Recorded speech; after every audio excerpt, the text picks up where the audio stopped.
आता बघूयात लोकसभेच्या आखाड्यासंदर्भातल्या टॉप 9 बातम्या।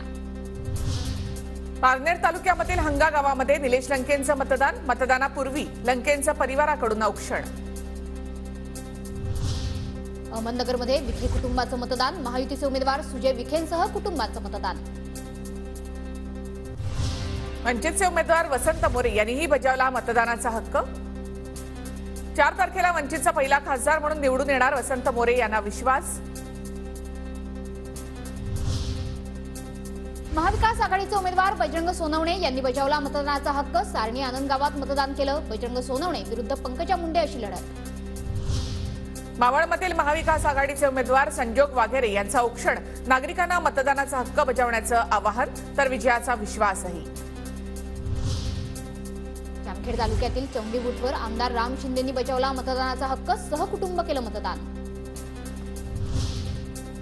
अंबादास दानवे यांनी बजावला मतदानाचा हक्क, सहकुटुंब केलं मतदान। काँग्रेस नेते बाळासाहेब थोरात यांनी कुटुंबासोबत बजावला मतदानाचा अधिकार। संगमनेर तालुक्यातील बोरजे या गावी थोरातांचं मतदान। विजयकुमार गावित यांनी बजावला मतदानाचा हक्क, हिना गावितांचा विजय निश्चित, विजयकुमार गावित यांची प्रतिक्रिया।